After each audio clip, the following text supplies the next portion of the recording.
Hello, dear everyone. Once again, I'm here taking a new worksheet. जैसा कि कल बेटा मैंने बताया था आप लोगों को कि हमें एक महामैराथन शुरू किया है जिसमें वर्कशीट के थ्रू रिवीजन होगा। मतलब एक तरफ हम चैप्टर्स का रिवीजन कर रहे हैं और दूसरी तरफ हम टोटल चैप्टर्स से रिलेटेड वर्कशीट हमने प्लॉट कर दी हैं। ठीक है, इन वर्कशीट्स में मोस्ट प्रोबेबली आपको बहुत सारे चैप्टर्स से, इसमें मैंने 21 चैप्टर्स लिखा हुआ है तो इसका मतलब ये नहीं है कि सारे 21 से ही होंगे, लेकिन मोस्ट प्रोबेबली काफ़ी चैप्टर्स से इसमें क्वेश्चंस को रखा गया है और कोशिश रहेगी कि किसी भी वर्कशीट में कोई भी क्वेश्चन रिपीट ना हो। तो ये जो वर्कशीट है बेटा आप लोगों को बहुत बेनिफिशियल होने वाली हैं। This worksheet are going to be benefited to all of you because यहाँ पर ना मिंगल टाइप क्वेश्चंस होंगे। जैसे आप चैप्टर वाइज तो कर ही रहे हैं लेकिन मिंगल टाइप क्वेश्चंस भी होंगे। तो शुरू करते हैं हम क्वेश्चन नंबर 1 से।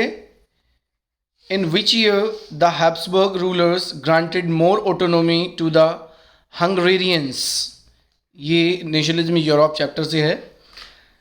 इसमें क्वेश्चन का लेवल और थोड़ा सा टिपिकल भी होगा, कुछ क्वेश्चंस वो भी आपको एज इट इज मिलेंगे जो आपको अदर चैप्टर्स की वर्कशीट में दिखने को मिलते हैं। तो बताइए इसका ऑप्शन क्या होगा।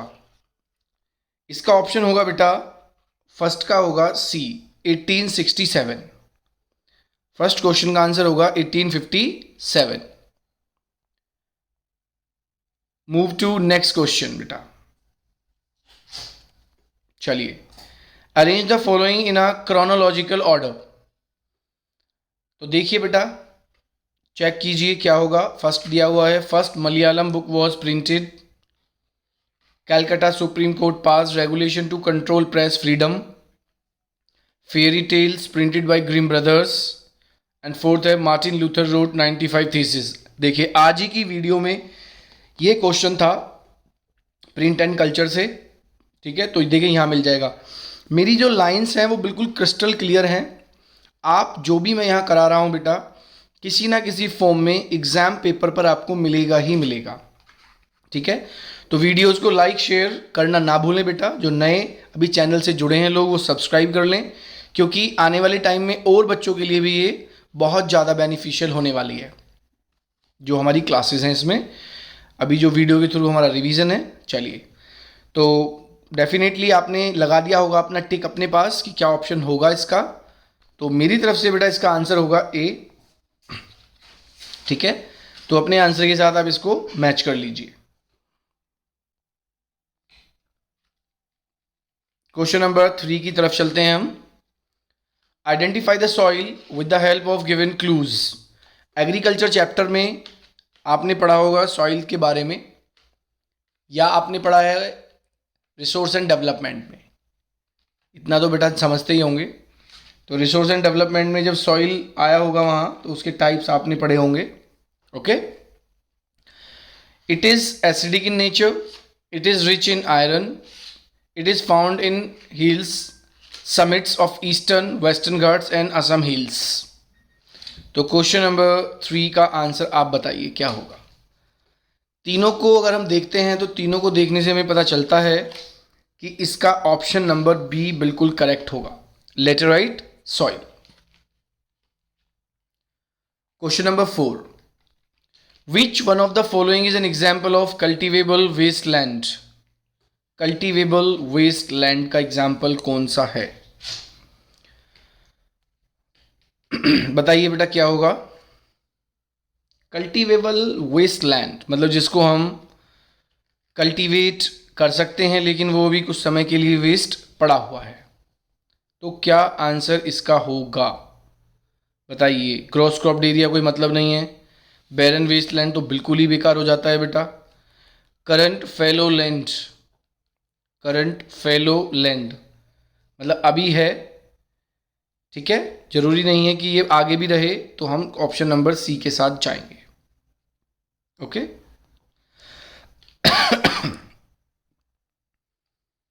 Question number 5, once again a question from your development chapter economics, first chapter, जहाँ से बीएमआई के लिए मैं पहले भी बता चुका हूँ। जो बच्चे वीडियोस को पूरा नहीं देख रहे हैं बेटा वो कुछ ना कुछ अपना लॉस कर देंगे, क्योंकि कहीं ना कहीं वीडियो में कोई ना कोई ऐसी बात ज़रूर सर्कुलेट की जा रही है जो आपको आपके एग्ज़ाम में मदद करने वाली है।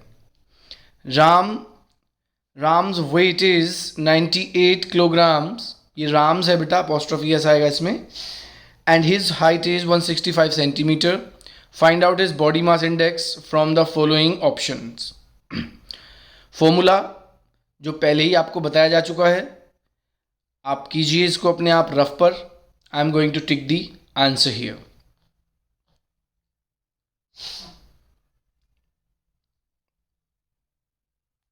चलिए, क्योंकि फॉर्मूला बहुत बड़ा नहीं है तो बच्चों ने लगभग कर ही लिया होगा, तो इसके अकॉर्डिंग इसका आंसर जो बनता है बेटा वो बनता है option number C. Option number C is the right answer. ये वाले जो क्वेश्चन होंगे ये आपको सॉल्व करके देखने होंगे बेटा, so keep remember. Question number 6 है हमारा, which of the following provision makes NREGA, और ये मनरेगा भी इसी को कहते हैं बेटा, as the right to work. इनमें से कौन सा प्रोविजन है जो मनरेगा या नरेगा को एक राइट टू वर्क की तरफ इंडिकेट करता है? Option number A, increase in land productivity has been given preferences. Option number B, if the government fails to provide employment it will give unemployment allowance. C, this act has been spread to all the district in the country, all of the above।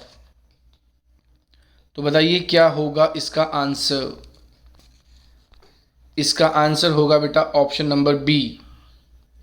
Option number B is the right answer of question number 6। Question number 7, which of the following types of activities are covered in the secondary sector.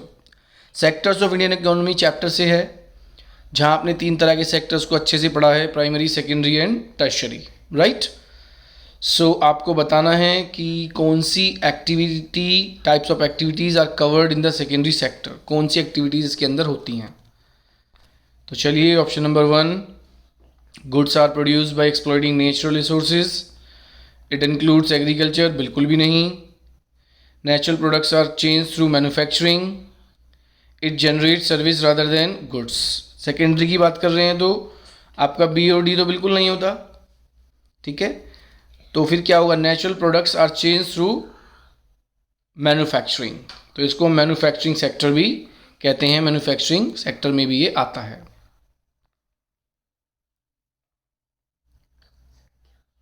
एक question दिया है, फिर नीचे chart है, पहले question पढ़ लेते हैं। Analyse the table given below and answer the question that follows. The source shows a database of workers employed in different sectors in millions, ठीक है।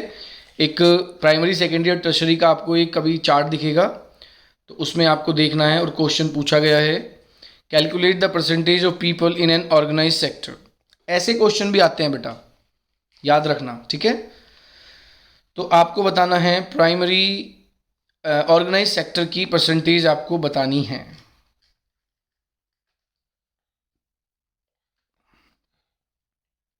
पेन और एक नोटबुक साथ लेकर बैठें बेटा, ठीक है। क्वेश्चंस को आप साथ के साथ नोट भी कर सकते हैं।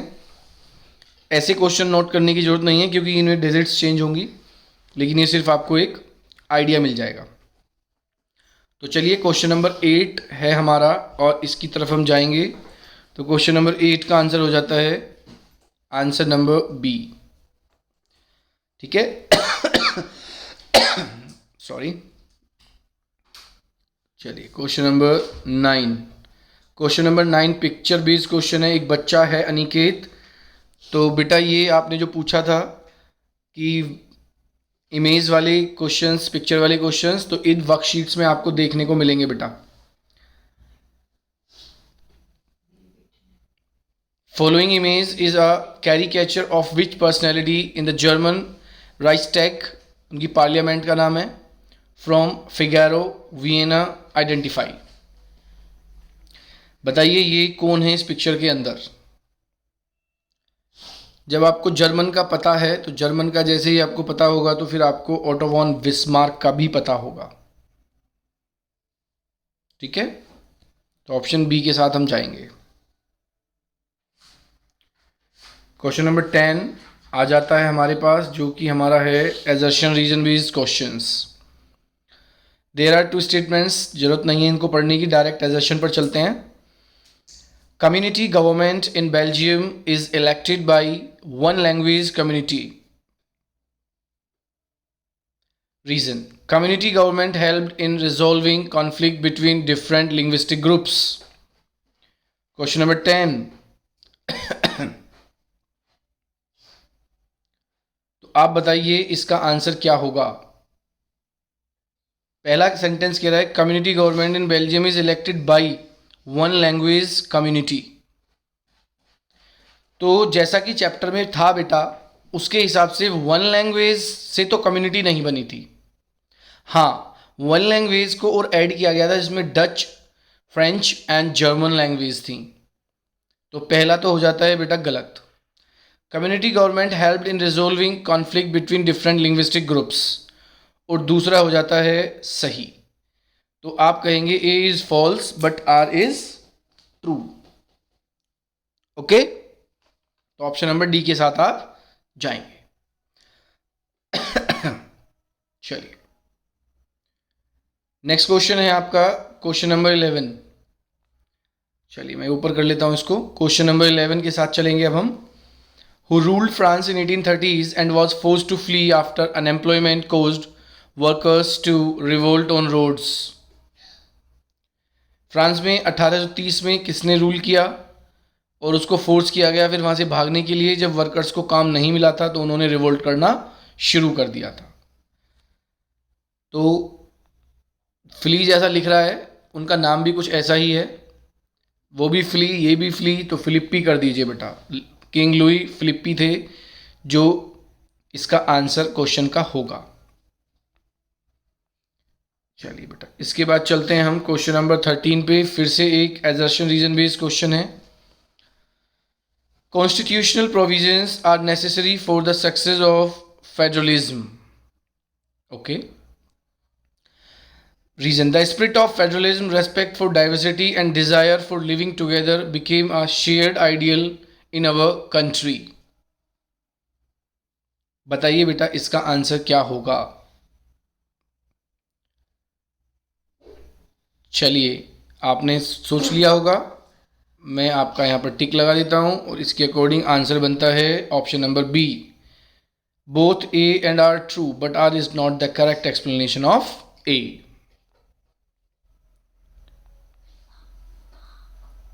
जो ये आप यहाँ देख रहे हैं बेटा, आप क्वेश्चन का सिस्टम, ये आपको एज इट इज़ मिलेगा एग्जाम में।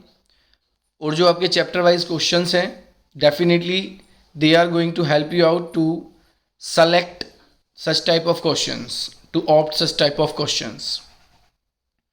विच of the following statements is और are correct pertaining to the tenure of panchayat. Federalism, power sharing, दो चैप्टर ऐसे हैं बेटा जो पैरेलल चलते हैं पॉलिटिकल साइंस में। तो बताइए इसका आंसर क्या होगा। The tenure of panchayat shall be for 5 years from the date of its first meeting. The tenure of panchayat shall be for 5 years from the date of declaration of election results. The tenure of panchayat shall be for 5 years from the date of taking oath of office by the elected members. The tenure of panchayat shall be for 5 years from the date of notification for the conduct of elections to the panchayat. तो चलिए question number 14 के answer की तरफ चलते हैं हम। Question number 14 का answer हो जाता है बेटा हमारा ऑप्शन नंबर ए। ऑप्शन नंबर ए के साथ हम जाएंगे, only one. Question number 15. Consider the following statements with respect to residuary subjects and select the answer using the codes given below. Residuary subject. जब इस चैप्टर की मैंने वीडियो बनाई थी बेटा MCQs की, तो वहाँ मैंने आपको लिस्ट के बारे में भी एक्सप्लेन किया हुआ था। उसके हिसाब से रेजिडुअरी के कुछ पॉइंट हैं। It include subject of national importance. These subjects came up after the constitution came into effect. Only union government has the power to legislate on these subjects. तो बताइए क्वेश्चन नंबर 15 का answer क्या होगा। तो answer होगा इसका बेटा both A and B, मतलब second and third. Second and third इसका आंसर बिल्कुल करेक्ट होगा। Question number 16, who presides over the meetings of municipal corporations. ये आंसर सिर्फ कमेंट बॉक्स में एक ही बच्चे ने दिया, वो अनिकेत है, ठीक है। और ये क्वेश्चन देखिए, इस वर्कशीट में भी आपसे पूछा गया है, कौन प्रेजाइड करता है म्यूनिसिपल कॉर्पोरेशंस की मीटिंग को, जो भी मीटिंग्स वहाँ पर होती हैं। तो चलिए इस पर कोई टाइम वेस्ट नहीं करेंगे हम। मेयर इसका बिल्कुल सही आंसर था। क्वेश्चन नंबर 17 की तरफ चलेंगे। For a healthy adult the body mass index should be in the range of which of the following. एक हेल्दी एडल्ट के लिए बॉडी मास इंडेक्स की रेंज क्या रखी गई है, क्या रेंज सेट की गई है कि यहाँ से यहाँ तक अगर आपका बॉडी मास इंडेक्स है तो आप एक हेल्दी पर्सन हैं। वैसे तो इतनी समस्याएं दिख रही हैं अब समाज में बेटा, हेल्दी रहने के लिए हमें बहुत सारी एक्स्ट्रा चीज़ें भी करनी पड़ती हैं, लेकिन फिर भी कुछ डेटाज हैं जिनसे हम पता कर सकते हैं। तो वो है आपका option number B, 18.5 to 24.9 is the right answer.